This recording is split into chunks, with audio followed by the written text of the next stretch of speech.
talks about everything. Today, I want to talk about free speech. I'm interested in talking about this because last night I was watching a video from a comedian that I really like called Andrew Schulz, and he was having a conversation with two people, one of whom was Angela Rye, who I don't know who she is. I don't know anything about her. Apparently, she works in politics, but the conversation I thought was an interesting one, and I thought it was a pretty a one with obvious points to make that weren't quite made. There was a gap in the understanding between Andrew and Angela, and Andrew was taking the side of free speech, basically free speech at all costs. I'll put it that way. And then Angela was defending a concept of hate speech, that not all speech is really acceptable, and that there needs to be some speech, hate speech, which is not allowed. So I think that the perspective Angela shared is one that a lot of people have, and I think Andrew was doing a pretty good job of expressing his side of things, but I don't think he quite accomplished or hit the nail on the head to really get his point across. So I'm gonna try to do that right now. So with um, with what Angela was talking about hate speech.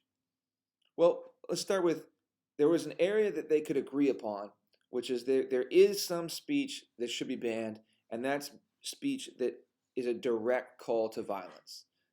So if you yell fire in a crowded theater, or you you rile people up to go kill somebody, you say, hey, let's go kill this person right now, let's do it, and you get other people through speech and through your physical communication to go kill somebody, and that's very clear, then you are held accountable for that speech. That speech is illegal.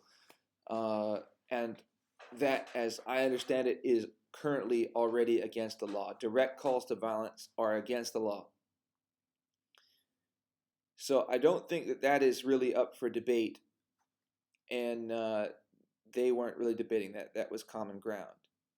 But what Angela was talking about is speech that helps to encourage, she kept saying incites violence, but helps to encourage people to, helps to grow hatred, or speech that can be linked to violence.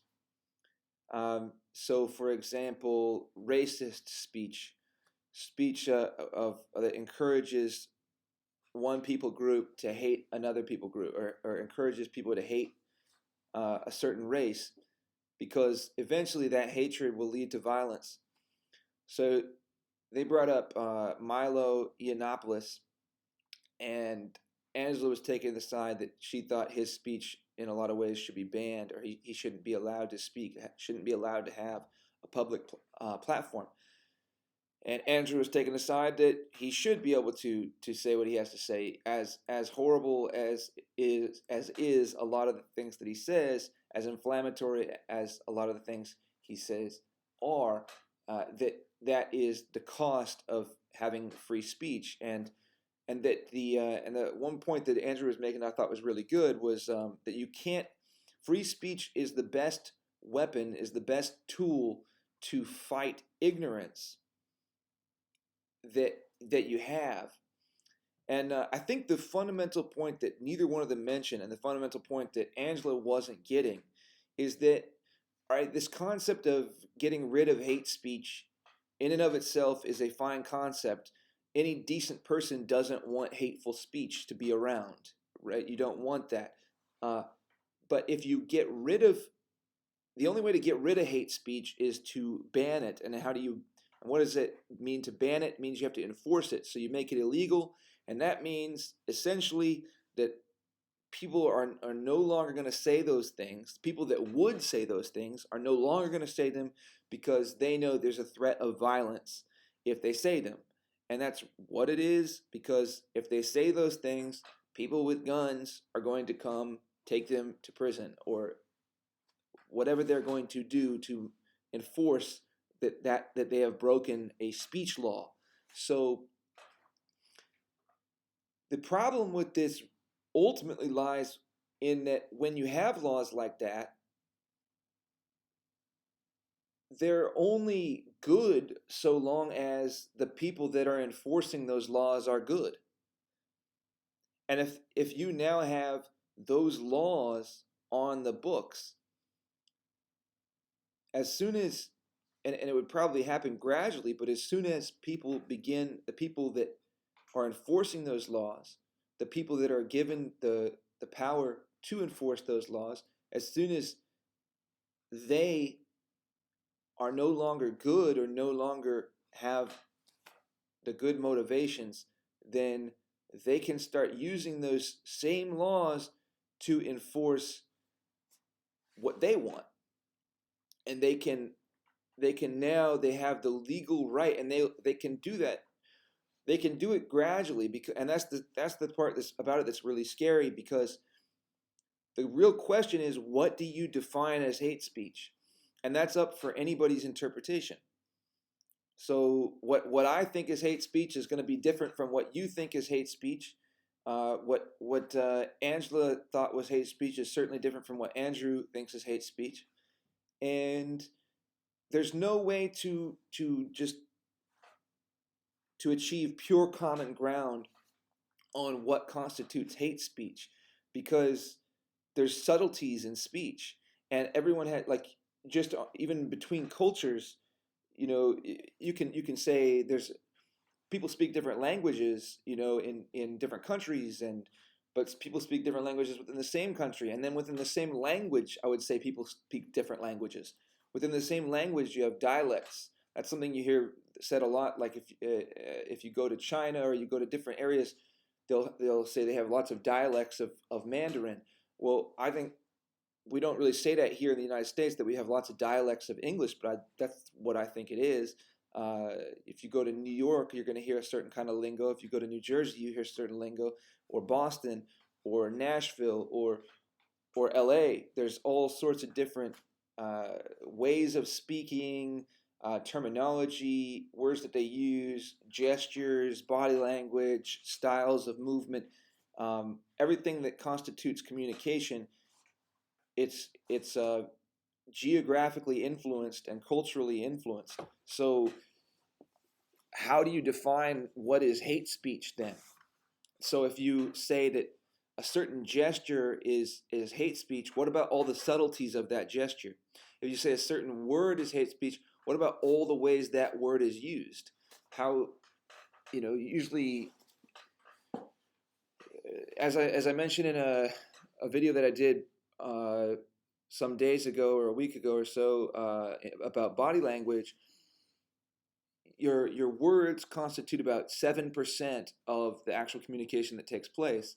It's the body language and the prosody, the sound of your voice, the silences, the pitch, the volume.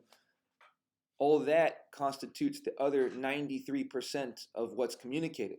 So now, how do you define hate speech? What is hate speech? So that when somebody goes to enforce a law that you write out, that they know how to exactly identify it, and there's no gray area, because that gray area is what can be manipulated.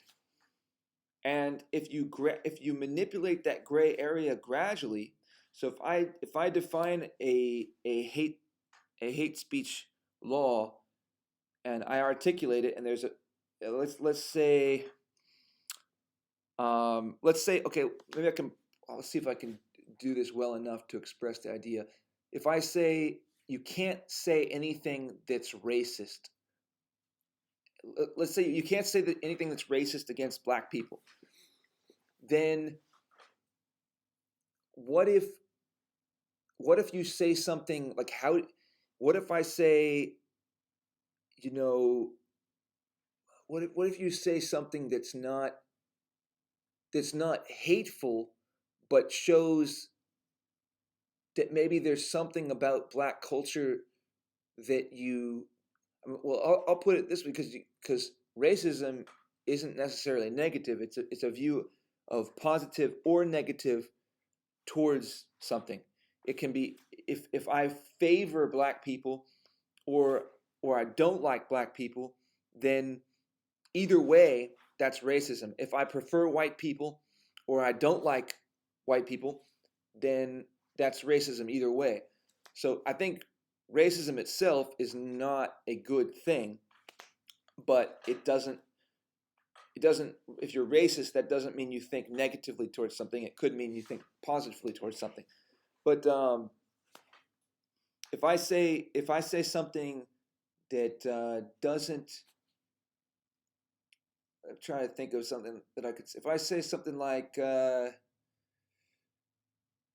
let's say a lot of people would. If I say I hate black people, I wish black people would die. Then okay, maybe you can categorize that as hate speech, and you arrest somebody for that if somebody says that. But what if I say I don't like uh, African American movies, or I don't like the African American actors that I see very much. I just don't enjoy their work, or something like that. Is that hate speech? Uh, Does that mean, is that inciting violence? Where do you draw the line? If I say, oh, here's a better one. If I compare and contrast two different actors from different racial backgrounds, and I say I prefer one over the other, how can somebody say that I'm being racist in doing that? If somebody thinks I'm being racist, I mean, at some point when you're going to be parsing words. Somewhere there's a gray area, and the way this goes, and people always say, don't make this slippery. Well, they don't always say that, but a bunch of people will say, don't make the slippery slope argument.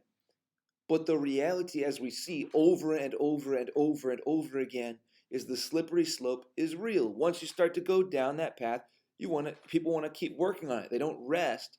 So if we make a hate speech law and it's got a pretty clear boundary, people are going to be fascinated with the fringe of that boundary, and they're going to want to know how can we make this better? How if we by some exercise of luck and willpower and intelligence or whatever, we manifest some law that just does really well to really, or let's say we play it super safe and just go for very explicit hate speech. People are still going to be, once people see the effects of that law, then people are going to be fascinated with that boundary, that gray area, and how can we make this law better so it's more effective at doing what we wanted it to do. And when you're playing with that gray area, I mean, that's all power, because then you're giving some people the ability to analyze language and decide who is and who isn't hateful. And then when they make that decision, they can lock somebody away. Who is or who isn't making hate speech? And there is a gray area, and that's why you can't go down that road. And then the other side, the other reality, and I think this was one point that Andrew made that was good, was that it's free speech that helps get rid of bad things in the world. Free speech it goes both ways. It has no allegiance to anything. But if you try to restrict free speech, that can just as easily be used, and I would think probably more easily be used for evil than it would be used for good. Because if you become afraid to speak at any point, if people can lock you away for your speech, then eventually, a tyrant is. I just think that's inevitably going to lead to a tyrant dominating the world, and everyone's going to be enslaved, and everybody's going to be afraid to speak. That the speech laws is the freaking 1984 or whatever it is, that those books on that kind of stuff. You just can't do it.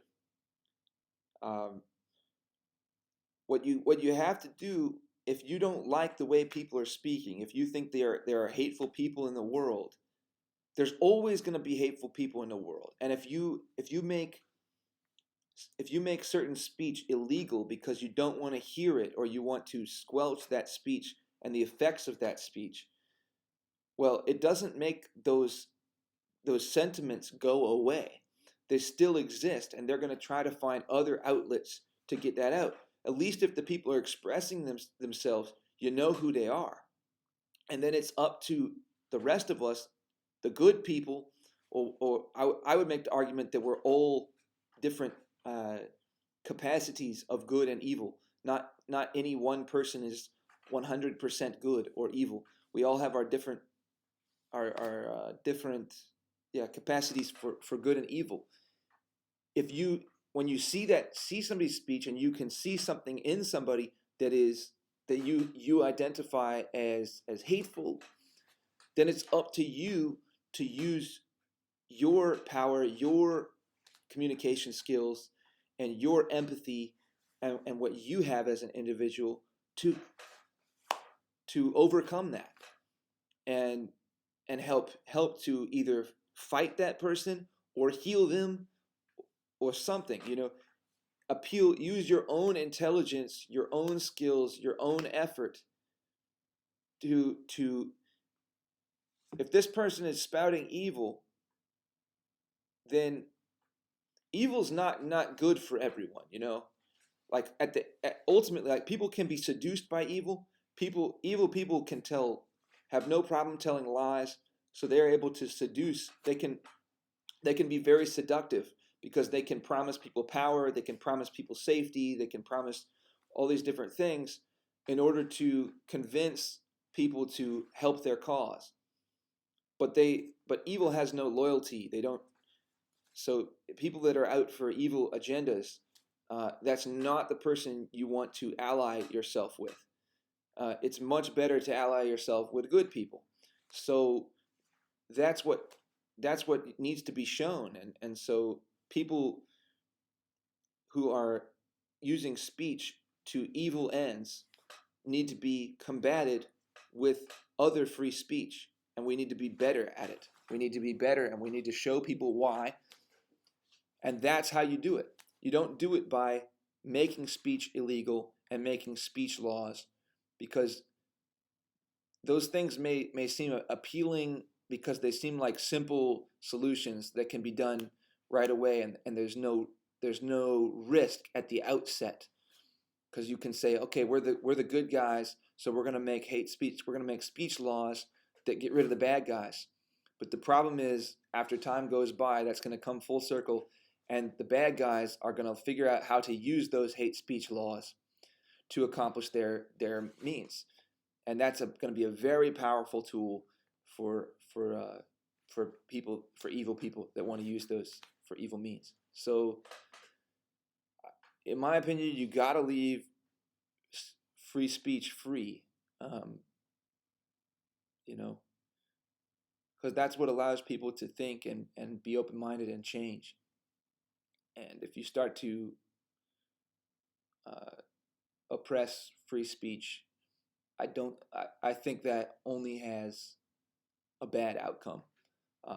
There's no telling when that bad outcome will come. There's no if maybe hate speech laws will have initial benefits, and I would use the word maybe. I don't think that's a certainty, but maybe it can, and maybe it could for a while, but eventually I think that disappears. There's just multiple angles on it. One, people will learn how to manipulate those laws to their own advantage. And also, I would say absolute power corrupts absolutely. That old adage, when you start to be able to arrest people, to exert physical violence on people because of their speech and how you judge their speech, where does that end? That's a lot of power to give people. So I think you got to keep free speech free. So that's about 20 minutes. Thanks for tuning in to another episode of Noah Talks About Everything. If you like this video, like it, share it, subscribe it, or subscribe to it. And I'm going to keep making these videos. And yeah, thanks for tuning in. Have a good day.